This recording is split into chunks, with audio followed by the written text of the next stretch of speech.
नमस्कार, मैं हूं संजय शर्मा। आप देख रहे हैं 4PM न्यूज़ नेटवर्क। गजब का आदमी है राहुल गांधी। मतलब मैं नहीं सोच सकता था कि इस नेता के अंदर इतना गुण होगा या इस नेता की दीवानगी इस हद तक पहुंच जाएगी। जो लोग प्रधानमंत्री नरेंद्र मोदी जी को विष्णु का अवतार समझते थे, जो उनको बहुत प्यार से दीवाने रहते थे, वो भी परेशान हैं। मेरे एक मित्र हैं, यूपी सरकार में कैबिनेट मिनिस्टर हैं, नाम लेना ठीक नहीं है। व्यक्तिगत बातचीत हो रही थी उनसे, उन्होंने कहा कि भाई संजय जी कोड मत कीजिएगा, नाम मत कोड कीजिएगा। वो कह रहे थे कि हमारी समझ में यह नहीं आया कि पश्चिमी उत्तर प्रदेश में इतनी भारी भीड़ अचानक राहुल गांधी के पक्ष में आ कैसे गई। उनका मानना था कि ये बीजेपी के लिए, हम लोगों के लिए एक अलार्मिंग है, हम लोग चौंक गए इसको देखकर, क्योंकि पश्चिमी उत्तर प्रदेश भारतीय जनता पार्टी का एक बेस है जिसपे चुनाव शुरू होता है। उनका कहना था कि कैराना में इस हद तक लोग आएंगे, ये कल्पना किसी ने नहीं की थी। कैराना बीजेपी की प्रयोगशाला रही है, लेबोरेटरी रही है। कैराना वो जगह है जहां पे हिंदू मुस्लिम के विभाजन की तस्वीर बहुत आसानी से बीजेपी तैयार कर लेती थी। आपको याद होगा, अमित शाह ने गली गली पर्चे बांटे थे कैराना के चुनाव में। योगी आदित्यनाथ जी ने कहा था कि गर्मी के मार्च अप्रैल के महीने में कि यहां पे मैं शिमला बना दूंगा। और जो कल की यात्रा थी वो अचंभित करने वाली थी। मेरे 4PM की टीम मैंने भेजी थी क्षितिज को, मैंने दिखाया भी था वीडियो। कुछ लोगों ने कहा कि दोबारा मैं दिखाऊं। 1 मिनट का जरा नजारा देखिए, क्या नजारा था कल कैराना और पश्चिमी उत्तर प्रदेश में। इस समय बता दूं, ये जो भारत जोड़ो यात्रा है कैराना की तरफ एंट्री कर रही है और आप पीछे देख रहे हैं कितना हुजूम है, कितनी जनता है। आप पीछे तक के कैमरामैन से कहूंगा उस तरफ भी दिखाएं, जहां जहां भी आपकी नजर जा रही वहां वहां पब्लिक देख रहे हैं। लाखों की संख्या में यहाँ पब्लिक है।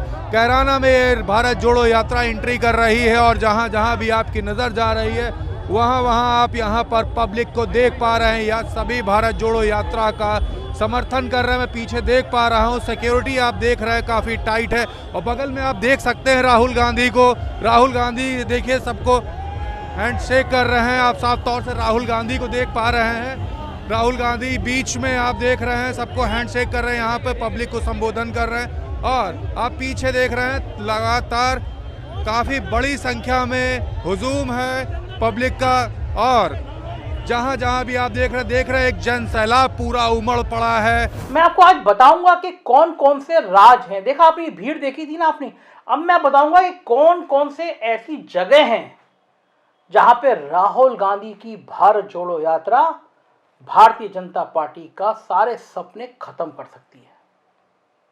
मैं आगे आपको डिटेल में उन राज्यों की बात बताऊंगा, लेकिन कुछ दर्शक अचानक ऐसे मिल जाते हैं। एक बनारस के साहब हैं, वो मेरे रिपोर्टर क्षितिज को उसी भारत जोड़ो यात्रा में पश्चिमी उत्तर प्रदेश में मिले और मेरे बहुत दीवाने हैं।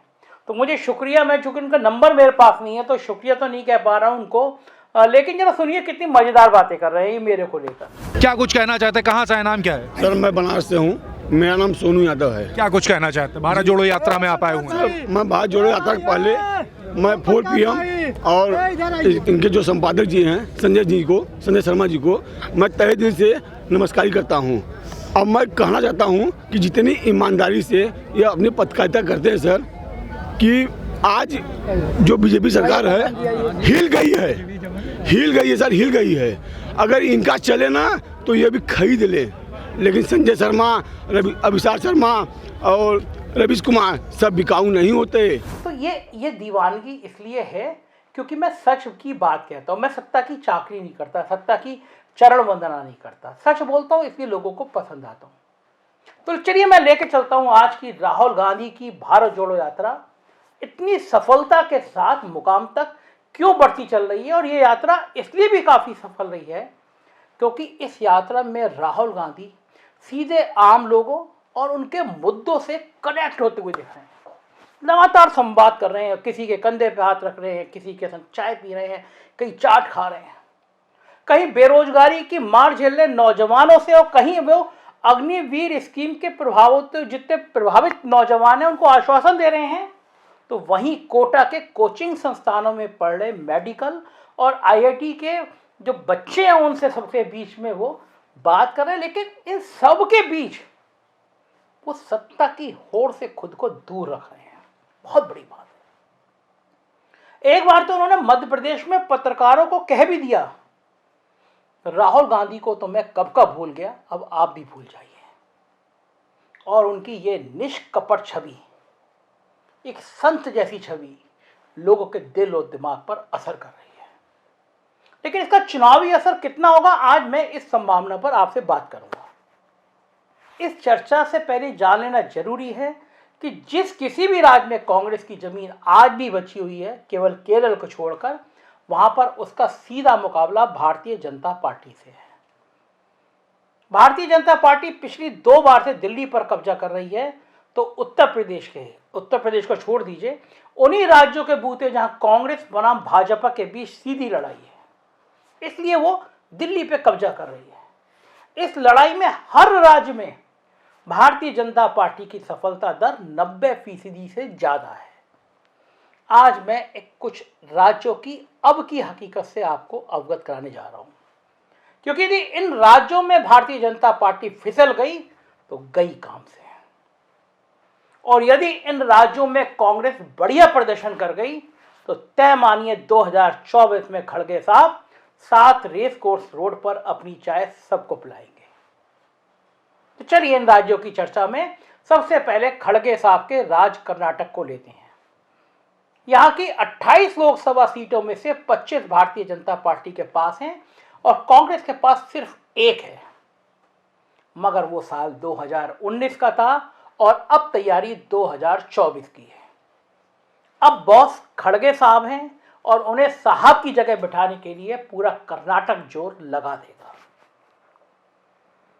अब ये तय दिख रहा है, इसलिए भी तय दिख रहा है क्योंकि राहुल गांधी की भारत जोड़ो यात्रा जैसी ही कर्नाटक पहुंची, वैसे ही खड़गे की उम्मीदवारी का ऐलान हो गया। फिर उसके बाद तो कर्नाटक में भीड़ देखने लायक थी। खड़गे साहब के इलाके बेलारी में उमड़ी भीड़ ने तो दिल्ली से लेकर नागपुर तक के कान खड़े कर दिए। और यदि ये भीड़ 2024 में सीटों में कन्वर्ट हो गई तो समझ लीजिए फिर क्या होने वाला है।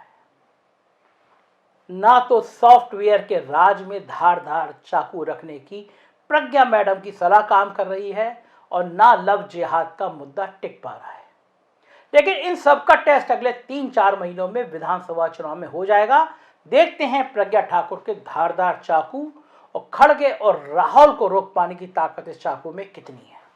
वैसे एक बात और बता दूं, इस राज्य की मौजूदा बम्बई सरकार 40% कमीशन की सरकार के नाम से हर जगह प्रसिद्ध हो चुकी है। अब बात 50 खोके एकदम ओके, 50 खोके एकदम ओके के बूते चल रही सरकार वाले राज्य महाराष्ट्र की। वैसे नारा हम नहीं लगा रहे हैं, ये मत कहिए कि नारा मैंने लगा दिया।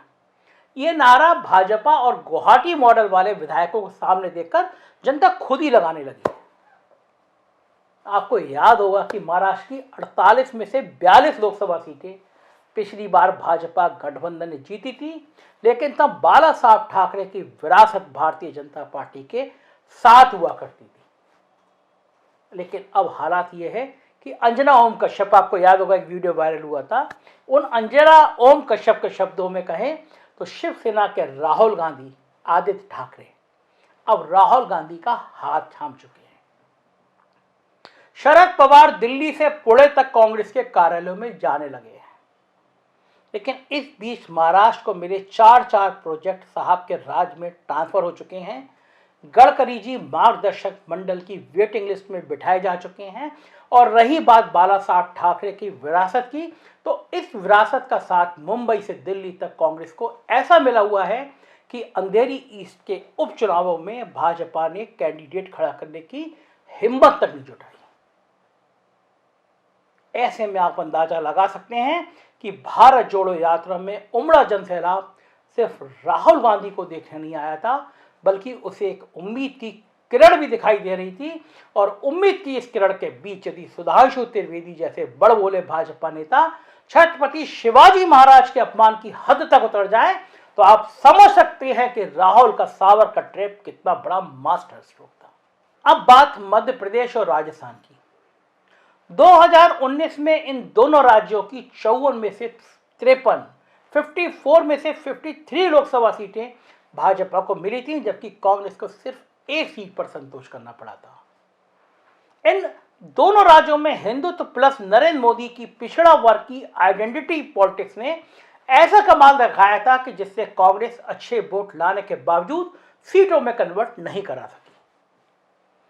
दलित, आदिवासी, सवर्ण, पिछड़ा सबके सब चुनावी हिंदू बनते चले गए, लेकिन इस हिंदुत्व में जब सबको यह आभास होने लगा कि फायदा तो सिर्फ 2 लोगों को हो रहा है और एक नई ईस्ट इंडिया कंपनी तैयार हो रही है, तो सबने बदलाव की कसम खाई, बदलाव की कसमसाहट महसूस की। और इस कसमसाहट का नतीजा यह हुआ कि राहुल गांधी ने अपनी भारत जोड़ो यात्रा में करंट पैदा कर दिया, आदिवासी बनाम वनवासी की बहस छेड़ दी और इन सबसे बढ़कर युवाओं के बीच अपनी साख को और पुख्ता कर लिया। लेकिन असल खेल तो तब हुआ जब राहुल गांधी इस इलाके में थे और खड़गे सामने गुजरात से चाय वाली बहस में एक नई तरह की आइडेंटिटी पॉलिटिक्स को उभार दे दिया, एक ऐसा उभार दे दिया जिसने राहुल गांधी की यात्रा के असर को कई गुना बढ़ा दिया। उन्होंने कहा, मोदी जी आपकी तो चाय पी भी दिया करते थे, मैं तो एक ऐसी जाति से आता हूं कि लोग मेरी चाय को छूते तक नहीं थे। दलितों में करंट पैदा कर दिया खड़गे के बयान ने। ऐसे में जाहिर है कि 54 में से 53 रिपीट करना बीजेपी और संघ के लिए लोहे के चने चबाने से ज्यादा मुश्किल होने जा रहा है। भूल जाइए पायलट और गहलोत के विवाद को, भूल जाइए वसुंधरा की नाराजगी, भूल जाइए सिंधिया की महत्वाकांक्षा और भूल जाइए मामा शिवराज की आखिरी पारी का जलवा। इसलिए भूल जाइए क्योंकि इन दोनों राज्यों में काफी हद तक राहुल गांधी की भारत जोड़ो यात्रा ने मुद्दों की राजनीति, महंगाई, बेरोजगारी, दलित चेतना, आदिवासी चेतना, इस तरह तरह के बिंदुओं पर लाकर खड़ा कर दिया है। पुरानी पेंशन व्यवस्था का मुद्दा भी अब बड़ा हो गया। मध्य प्रदेश के दोनों पड़ोसी राज्य राजस्थान और छत्तीसगढ़ की कांग्रेस सरकार ने पुरानी पेंशन व्यवस्था को बहाल कर दिया है। ये बहाल हुई तो राज्य के सरकारी कर्मचारी जिनके हाथ में ईवीएम की कमान होगी उनमें बेचैनी की स्थिति पैदा हो गई है। इसके बाद उत्तर भारत के उन राज्यों हरियाणा, दिल्ली, चंडीगढ़, पंजाब, जम्मू कश्मीर जहां से ये यात्रा या तो गुजर चुकी या गुजरने वाली है, इन राज्यों में लोकसभा की 36 सीटें हैं, जिनमें से 22 सीटें पिछली बार बीजेपी जीती थी और कांग्रेस के हिस्से में सिर्फ 8 सीटें आई थी। बाकी सीटें नेशनल कॉन्फ्रेंस, आप, अकालियों के हाथ लगी थी। भारत जोड़ो यात्रा में इन इलाकों में उत्साह देखकर ऐसा लग रहा है कि अब साहेब का जलवा यहाँ उतार पर है और सीटों के अनुपात में पिछली बार की तुलना में काफी परिवर्तन आना तय है। वैसे इसी इलाके में आम आदमी पार्टी भी 2 राज्यों पर काबिज है, लिहाजा वोटों की काटा छाटी का खेल पर काफी निर्भर भी करेगा। हालांकि उत्तर प्रदेश में मान सकता हूं कि 3 जिलों में जबरदस्त परफॉर्म किया, लेकिन तब भी मानना हूं कि यूपी की 80 लोकसभा सीटों पर बीजेपी को रोकने के लिए समाजवादी पार्टी और आरएलडी का गठबंधन ही रोक लगा सकता है। अब ये देखना है कि चाचा नीतीश कुमार के चेहरे को आगे रखकर उनके दोनों भतीजे अखिलेश और जयंत किस प्रकार जाति जनगणना, महंगाई, बेरोजगारी, रेलवे, एनटीपीसी भर्ती, अग्निवीर, इन सारे मुद्दों को एक साथ क्लब कर पाते हैं या नहीं। राहुल गांधी ने पश्चिमी यूपी में समय बांध दिया। अब देखना यह है कि त्रिपुरा से राहुल बाबा को राम मंदिर की चुनौती दे रहे जय शाह के पिताजी वंशपात पर किस प्रकार की चोट कर पाते हैं। ना खाऊंगा ना खाने दूंगा का नारा लगने वाले बॉस राहुल के नए बॉस खड़गे की चाय को कितना पी पाते हैं। हमारी निगाह बनी रहेगी भारत जोड़ो यात्रा पर, इस राजनीति पर। देखते रहिए 4 PM न्यूज नेटवर्क। बिहार की खबरें देखना हो तो 4 PM बिहार, यूपी की खबरें देखना हो 4 PM यूपी और गुजरात की खबरें देखना हो तो 4 PM गुजरात को जरूर सब्सक्राइब करिएगा। शुक्रिया।